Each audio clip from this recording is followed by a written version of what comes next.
Good morning. In Dina Myagata, let me share with you the biggest quote of the whole year from Randy Abbey. Poverty has to precede riches for the hustle to be real. That's the most important quote of the year. Very real. Very, very real. So yesterday was MLK Day in America, so Dr. Martin Luther King was celebrated.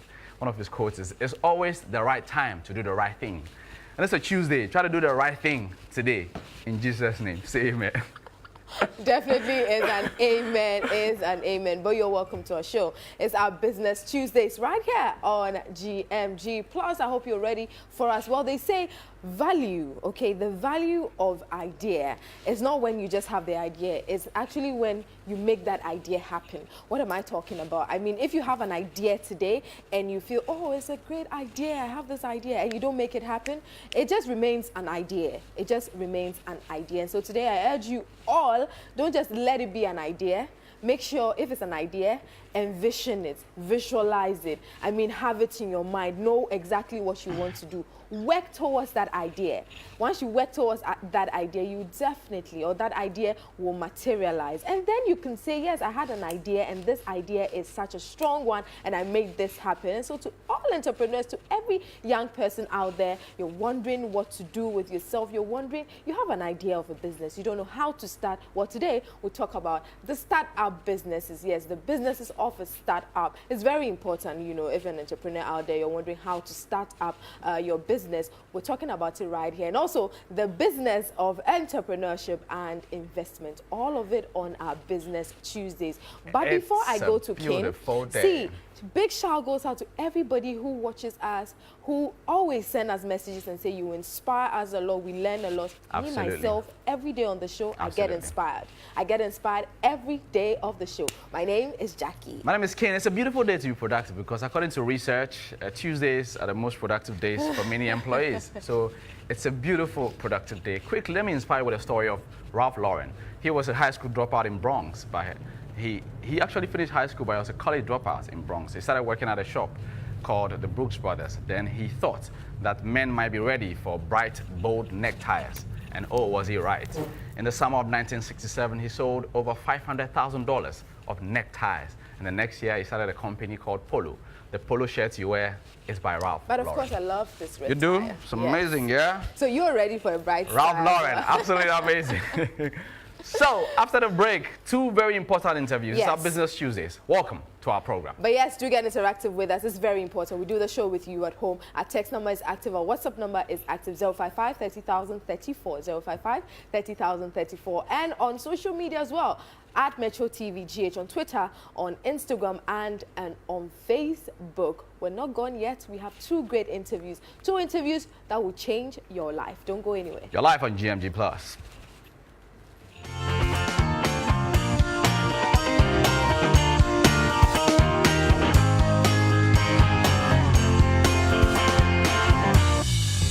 Kids, for the greatest holiday shows the way you like them, stay in the picture with the DSTV Now app. It's absolutely brilliant! With all your favorites all in one place. And if you're traveling where there's no internet, remember to download your shows before heading out. It's holiday time! Ask your parents to download the DSTV Now app now. See what I did there? DSTV Now? Hey! Never mind. Have the bestest holiday ever with DSTV. When the news breaks, if it's complex, we break it down. Nowadays, it's not easy to have 3 meals in a day in Ghana here. Then maybe you're a drug dealer. From politics through business to social issues that matter to you. We are going to see some major changes in 2019. Covering in depth a wide range of opinions. Why are they dictating to all of us? Are we cowards? We amplify your voice and hold duty bearers to account. We need traffic lights. We need street lights. We need them to be working within 72 hours. Metro News, the power to influence.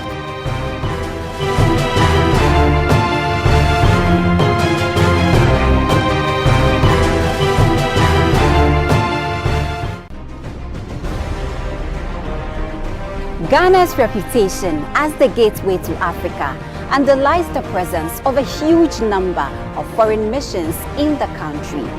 This underscores the high level of the existing bilateral relations that borders on political, social, cultural and economic affairs. From Africa to Australia, through Asia, Europe to North and South America. On this show, we ask, how familiar are you with the foreign missions in the country? Have you any idea where to locate the consular offices or the embassies from your country of residence? Join me as I provide answers to these and more. My name is Harriet Nati and I talk diplomatic affairs.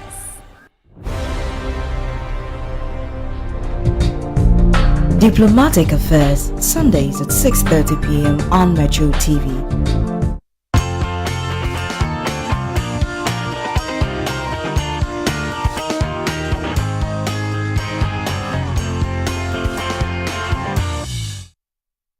Welcome back. You're still watching GMG Plus. We are live on Metro Television and it's our Business Tuesdays. On Tuesdays, we talk business right here on the show. And Rohini is a business designer and a researcher. And she conducted a research and she actually, well, from the research or from the study, she said 95% of us, so all of us, 95% of us get less creative as we grow. So, I mean, when you're young, you're much more creative. When you're a kid, you're very creative as well. So this is the time to use your creativity, use your potential, use your energy, like youthful exuberance. This is the time you need to put that in play so that you can get something from that creativity. We talk about start-up business right here on the show, and I have Marion Ellis Delali Maxwellson. I love your name. Welcome to GMG Plus. Thank you for having me. And he is a student and a manager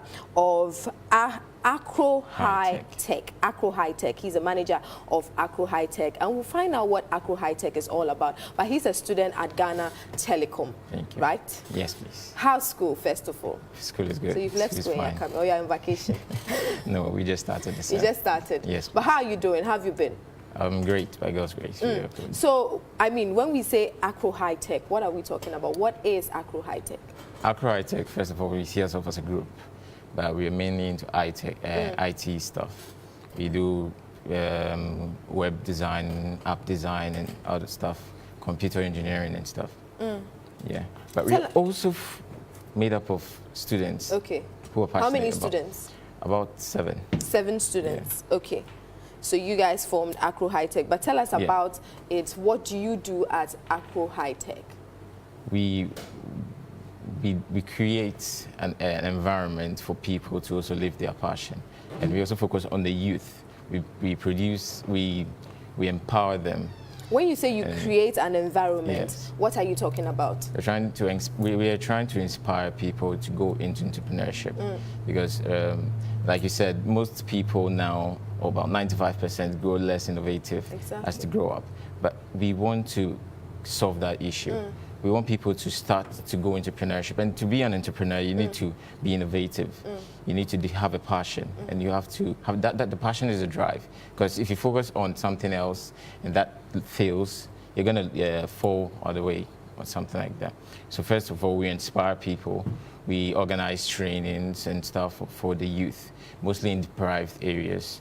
And we also have magazines that will be coming out soon for the youth. We have in place services that are made to train or groom people right from the infancy, from the young stage. We believe that's when we can have much impact in the generations to come.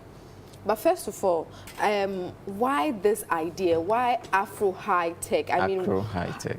Agro High Tech. How did that idea come about? Yes, I'm sure you wanted to solve issues and all of it, but what led to that idea? What led to this company coming into being? It was Acro stands. It's a short form of our founder's name. The boss, he's Acromond, and he has this passion to inspire people, to motivate people, to build people up, and that's how he came about. He said, okay, he wants to build a group that will live their passion, and in living their passion in solving problems. So that's how the group started. We started to recruit people who, let's say you have this passion to produce or to program. Let's say you're a programmer. He gets you on board, and then you focus on a particular problem, and you produce products based on programming to help. That's it. Right. So let's just say earlier you were saying you've been going to deprived areas. Yes. So let's just say myself and my viewers, we are all very deprived. And so you need to tell us what we need to do to start up a business. What can we do to start up a business? Because let's just say I'm here, I'm thinking, what can I do? I don't even know how to start, where to start from, you know, what to do exactly. So tell us, I mean, just see me as one of your students. To start, I would say you need to get a passion. That's what I said earlier. And you need to have a drive. You should be determined, because it's not always what you think it is. Sometimes, I don't want to discourage people, but we really want to inspire people to go into entrepreneurship, but it's not always that easy. It's not a bed of roses. It's not that easy. But you need to have that determination. So when the going gets tough, you keep pushing on and striving hard to get to the aim. So you need to get a passion, be innovative, and find the drive that pushes you. Find a particular problem and try to solve it. Find a particular problem and try to solve it. Yeah. But in finding that problem and in me solving it, I'm sure I would also face certain challenges. Say I want to start a business. You're talking to me about starting business. Are you also going to give me money to start up my business? We are going to help you to find ways to fund your business. We won't necessarily give you the money to fund the business. So I want to start up a business. Let's say I want to get into selling fruits. Fruits, cool. But I don't have money. Yeah. So how do I go about it? You need to take the bold step. That is, first you have to brand your products. Okay. How would you brand it? Find good ways to sell your products. Everyone is selling fruits, but what extra ingredients are you going to add in there to make you attractive to the audience? That's what we are going to be doing. Training people to find innovative ways in doing the same things. So that's it. But, and also when you were talking, you mentioned challenges. So briefly, if you can tell us some of the challenges. If we're home and we're planning on starting a business or planning on starting businesses, tell us some of the challenges we should be expecting so that when we see them, we won't, you know, worry about it, or we won't be afraid or want to bow out because of those challenges. Okay. Some of the challenges, first of all, someone would say funds, but that can be handled when you start the business. And also the market, how the market accepts you. Sometimes you start a product and you realize that no, people are not really buying into it. So in order to avoid all those stuff, you need to first validate your product. Go out and then ask people what they really want to see. And then you add that to your product. So then you would avoid such challenge. And what else? I think you should know much about the product or the idea you're trying to sell to avoid most of the challenges I mentioned. But I'm sure you've interacted with a lot of young people, you've interacted with a lot of youth, and so by now you should have an idea of how they think, or why a lot of the youth are holding back their creativity, or they're holding back their innovations, or the kind of things they can do. So can you share with us, because you have interacted with them, I haven't, so. You know, most of us, we grow up in environments which are comfortable. And until you start to live in an uncomfortable... When you say comfortable, is it that your parents have money to take care of you, or you're okay where you are? I think they're okay where they are. Okay. But you need to break that gap. And most of the people I speak to actually are in such situations. They actually don't see the need to be entrepreneurs. They think maybe it's something you should do when you're above 40 or above 30 or something. But then actually it's wrong. That's why Karate is here. We're here to demystify that thinking about entrepreneurship. You can start now. How young can you start? As young as you can. We have 8-year-old entrepreneurs out there. We have 12-year-olds and stuff. So it's actually no excuse. You can start as soon as possible. Yeah. Okay, so start as soon as possible. Yes. Max Austin is saying start as soon as possible. You don't have to wait to be 40 before you start up your business. Once you have the idea, I told you earlier, once you have the idea, work towards it. Once you work towards it, you will make it materialize. It will come to play. But you've said it. You feel they are too comfortable where they are.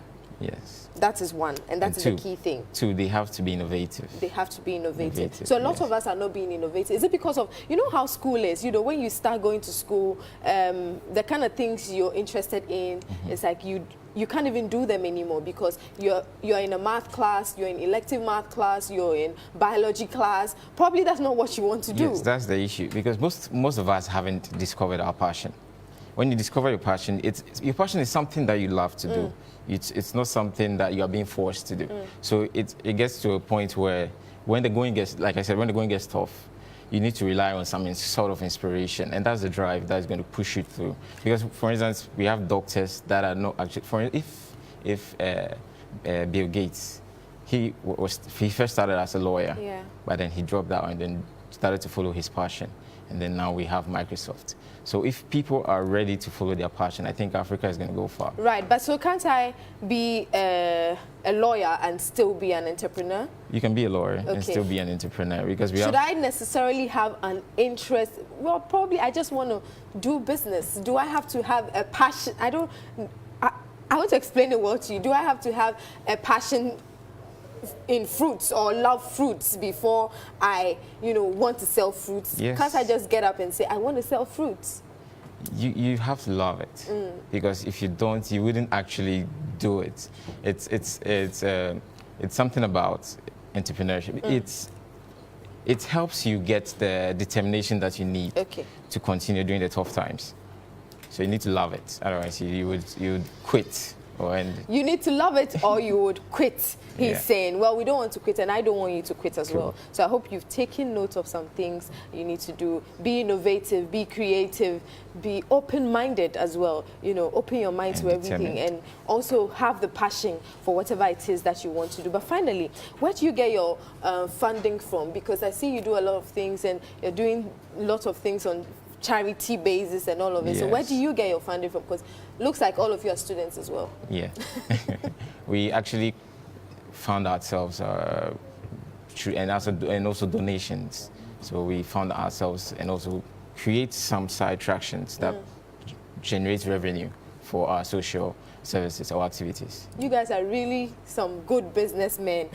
But well done, and I'm sure my viewers would want to reach you. Where can they reach you? Do you have a shop or an office that we can come, or is an online? Actually, it's an online thing, yes. So how do we reach you? So we can email us at acrohightech@gmail.com, or visit www.acrohightech.com. That's going to be, I think we have an issue with there, but it's going to be resolved in a few weeks. In a few weeks. Yes. You're sure once we contact you, you solve our issues for us? Yes, definitely. And I'll be starting my business any moment from now. Okay. Thank you so much for coming. Thank you for having me. And we've definitely learned a lot. I'm sure you've learned a lot. And I told you earlier, have that idea. And as a youth, or, as somebody that you're growing, you're very, very creative. You still have that idea. You have innovative mind and all of it. Don't wait to be 40 before you start your business. Start now. Once you have the idea, write it down. Let me tell you, write it down. When you write it down, start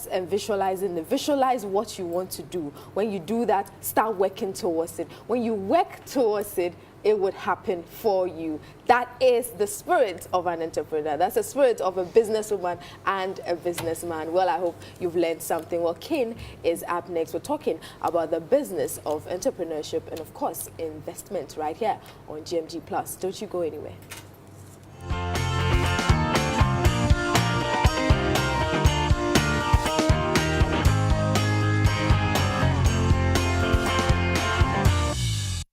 Rise and grind with the best shows on GoTV.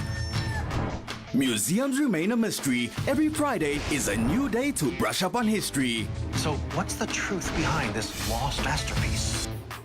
Time to give it your all. Watch how the legend reigned football. The 1958 World Cup. He prepares the kids' lunch for school, makes the house a home. He makes the rules. Power, I have authority. Wake up and work hard. Not all heroes wear capes. Courage is needed when lives are at stake.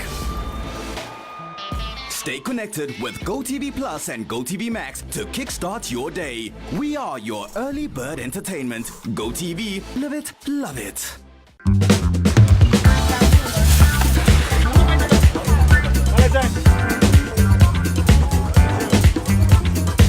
Charlie, I am hungry. Boss, you're good.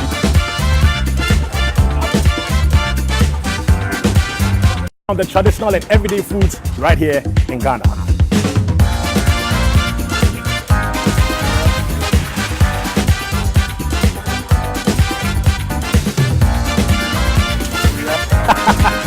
With your help, we will learn a whole new side of Ghanaian cuisine and how the street foods have made a killing for so many years. So brace yourselves and let's get ready for a feast.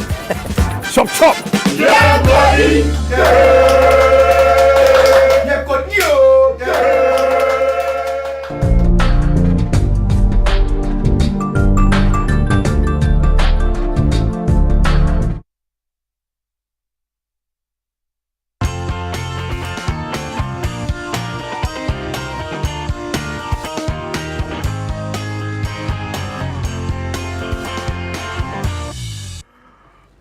Welcome back. You're live on GMG Plus. It's always an amazing moment to be interacting with a crew that's back there doing amazing stuff. And they make me laugh a lot. Back to business. How many of you have big ideas and don't know how to start? And how many young entrepreneurs in Ghana have given up because their ideas might be too big to be funded and they don't have the funds to do it? Well, today our focus of this discussion is to start small with your big idea and also to create an opportunity for young people to understand that you don't always have to look for the big funds to start. You can always start small. My guest is a serial entrepreneur and an investor. In 2016, he instituted a KC Amese Award at his alma mater, the KNUST, where he is mentoring and funding young entrepreneurs. And today he will speak to the issues of entrepreneurs, young entrepreneurs especially in Ghana. Please welcome to our studio, Kwame Courage Amese. KC Amese for short. Good morning, sir. It's good to have you here. Great. Why did you hear I was going to wear a red tie? I guess I did. Was it part of the brief? Anyways, let's go straight into business. Is entrepreneurship for everyone? This is how I say it. If we are all told here that if you jump from the story building and you hit the ground floor, you'll get a bar of gold. Yeah. Will everybody jump? I think most people would. Most people will, but not everybody will. A bar of gold? A bar of gold. Many people would, I think. Good. Entrepreneurship is about risk taking. Okay. It's about taking risks. It's about seeing opportunities and then venturing it. And so it's not everybody who is risk averse, but a lot of people can actually do it. So if you look at the enterprise of seeking opportunities and then getting funding, looking out for the market and trying something, a lot of people can actually try it. The Ghanaian is said to be traditionally very entrepreneurial. So the spirit of entrepreneurship is actually in this town. So I don't think it's a very difficult matter when you come to Ghana. Yes. If you have a big idea, how do you start small? I like to work with examples. So let's say, for instance, you have a big idea of doing a real estate business. Okay? Yeah. So let's work with that one. Yeah. But you don't have the millions of dollars now to buy prime land and to build. So what you're going to have to do is to start with, say, a real estate agent. Okay. So I have a big idea of becoming a real estate developer. But as it stands now, I don't have the funds to start. So I am going to start with, say, an agent. I am going around my neighborhood, getting properties that are going out for lease, put them on my Facebook page, and I start gathering people. Okay. Now, businesses flourish based on trust. Okay. So once you are renting for people and you are not doing them chobo and running away with their money. You're not doing them chobo. That's a really familiar word. Exactly, exactly. You're delivering as you promised. You are going to build that trust over a period of time so that when that person is about to buy his first home and you have grown to the stage where you can now sell houses. Okay. And you tell him that that house is going for sale and you are the one who's selling it. He trusts you. He's going to do it with you. So it's a matter of building trust over a period of time and then using that to do business. Absolutely. If you have this really big idea, let's say the idea is worth $100,000, and you don't have a venture capital funding for $100,000, maybe you have $5,000. How can you get this idea off the ground? Okay. Starting a business is not just a matter of having money and running in to do business. You'd lose. So what I always tell my my people who want to do business is that I'd rather make $1,000 mistake than make $1 million mistake. So that 5,000 you have is the best thing to try with. So let's say you want to, let's go back again to the idea of real estate. So that initial $5,000 that you have, if I were you, I will start building a website with that one, build social media followership, and then I would try to use that to run my logistics to gather the properties. And let's say I have other real estate agents all over the place. I'll liaise with them, take the list of properties they have and put it on my website. So at the end of the day, I am going to make the sales, give them some cut, and at the end of the day, my name is going to go out there, not their names. So when I eventually become an estate developer, I'll make it big because I have built that trust over a period of time. So this is how you can start small with whatever the amount it is that you have. And we also have to be very consistent with the kind of things we're doing. We have to manage our expectations right. So if you want to do, if I wake up now and I say I want to do a 10 billion business, I mean, it's a good dream, but I need to manage my expectations per the realities I have now. Can I raise 10 billions to do business now? No, I cannot. So what can I raise to work with now? So instead of starting with an acre, I could start with one plot. So this is how you can just, you have to pull it down and manage it from a smaller perspective. Then eventually it builds up. So once the trust and the market is increasing, the momentum builds up, then you can do something big. This is how you can start small. What goes into identifying a market as a young entrepreneur? There is no straight rule. It's like this. If I live in this side of town, I am involved in this society. I take the buses, I walk around the streets, I see what is going on.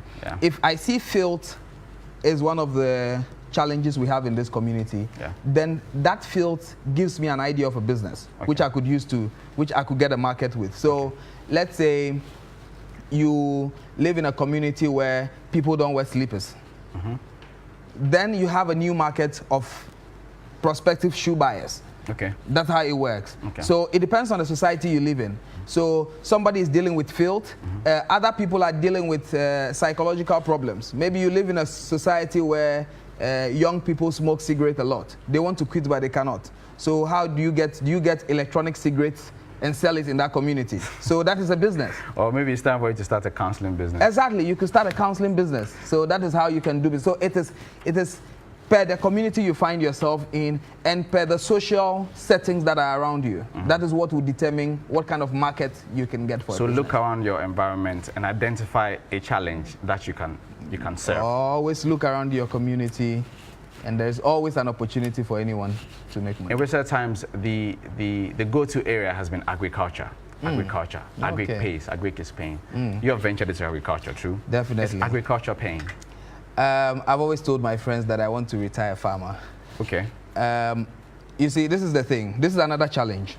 That we have a high rural-urban migration in Ghana. So a lot of people are leaving their hometowns and coming to the city centers. This is leaving a huge opportunity back again in the villages for farming because they are abandoning it. And the farmers are aging. So we, a group of entrepreneurs, are now going back to the villages to take over those lands and farm. Then we'll bring those foods to the city centers, and the same people who left the villages and have come to the city centers will buy us, will pay. So this is how the dynamic works. Now, a Greek would always eat. One of the first things you always budget for when you get money is food. So food will be with us for a very long period of time. So a Greek is, and food security has always been a top agenda for politicians and policymakers across the world. Across the world, So if you are investing in food, now you're actually investing in the future, because a lot more funding is going into the agricultural area. So any funding you do into the agricultural area will definitely pay off. So we are currently doing about 50 acres of farm. Yeah. We're doing mangoes, we're doing coconuts. Why mangoes? 30 mango, acres of mangoes, really? Yes, we are doing 30 acres of mango. Mango is, I love mangoes, actually. And the area... Do people eat mangoes this much for you to farm 30 acres of it? Mango is huge. You see, to the extent that, if you know Blue Skies, to the extent that they import, a lot of the times they have to import some, to make up with their production. So that tells you that there's huge opportunity. Well, there's a production gap. We have not even spoken about export yet. Okay. We're just talking about local consumption. So it's big. So there's not enough for fruit processing companies to use locally?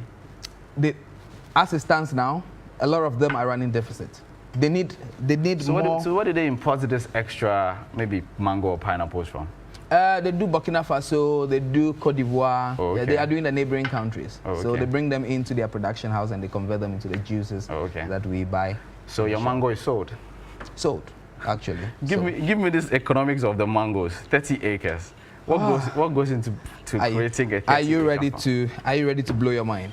Okay, let me hear it. Okay, so we're doing about 70 mango trees. 70 mango trees per acre. Okay. So we're doing 30 acres. We're doing 30 so if you do the maths, we have about 2,100 mango trees. Okay. Okay. So when harvest on the 30 acre land. On the 30 acre land. 100 mango trees. Yeah. Okay. When harvest is due, we're about to make about 400 mangoes per tree. 400 mangoes per mango tree. If you do the maths, that would take you about 840,000 mangoes. Okay. Now just sell one for 1 Ghana cedis. That's 840,000. Guess what? How many we have two seasons in a year. Oh, that's times 2. Yeah. So in a year you can make 1.6 million cedis. It's paying then. Agric is paying. Yes, you need patience to wait. Okay. Over a period of time, and you need to be consistent with how you treat your farm. Okay. Over the period of time, then you haven't succeeded in every venture that you have embarked on. Definitely not. What are the signs that you need to abandon an idea that you're pursuing? There are a lot of different things that happens. We started business, we failed a couple of times, and then we rose. So it's a journey. Entrepreneurship, I say, is a journey. And some of the times, so for instance, we've been involved in a business before where we had a great idea, but we were stuck out of funds and we needed partnership. And the one who was partnering us threw some conditions in there. We were too desperate to start our idea that we didn't think it was necessary to argue them out, to make him remove some of those clauses. Some of those conditions, okay. Some of those conditions. Now, when business eventually kicked off and some money started coming in, he came back and pointed those conditions to us. Some of the things you cannot do, you can't do. And they stifled our ability to be creative again. Okay. So at that point, we had no choice, and he was not ready to back down. So we had to pull out of the business. So we had to leave that business and go to do another thing. So that was a sign that you needed to abandon. That is a sign that you need to abandon the brings us to the question. Give me 5 damaging mistakes that young entrepreneurs make in their pursuit of entrepreneurship and ideas. Okay, there are a lot of mistakes we've done. I mean, I have been on this road for about 10 years now, and we've done loads of mistakes over the period of time, and we've learned from them. One of them has been managing our expectations. So a young entrepreneur needs to manage his or her expectations. Your expectations, you have to manage them. You see, it's good to dream big, but the realities and the environmental conditions that pertain at every given time would alter your expectations in a little way. Okay. So for instance, the mangoes examples I gave to you, in actual fact, we are supposed to make about 500 mangoes per tree. Okay. And we are supposed to make about 80 mango trees per acre. Okay. But I have slowed it down to 400 and I've slowed it down to 70. You've already cut your losses. Exactly. So we take into consideration that the areas of Ghana where the plants are, some of the workers will pocket some of the mangoes, all kinds of things will happen. Some will spoil. So you need to manage those expectations right. Okay. Another one is cutting your coat according to your size. It doesn't work like that. It's business. You gather momentum over time. Okay. So what you have to do is know how you spend. So you're saying once you start succeeding at your small business, don't just think it's over. I'm going to buy a Benz. No. The game is not yet over. That is rather the time you have to invest more. Okay. That's the time you have to invest more. Another mistake we do is we think that I know I am producing chocolate. I know how to do chocolate already. So why should I learn a new thing? Okay. No, business is a competition. People are going to learn what you eventually know, and they are going to compete you. So what you have to also keep doing is learning new things. So, like I say, the biggest university in this world is actually YouTube and Google. They have much more knowledge than every other university in the world. So go there, research. There are new mango technologies that are coming, planting that are happening in the tropical regions. Ecuador, all that. What procedures are they using that their mangoes are as huge as this? Are your mangoes genetically modified? No.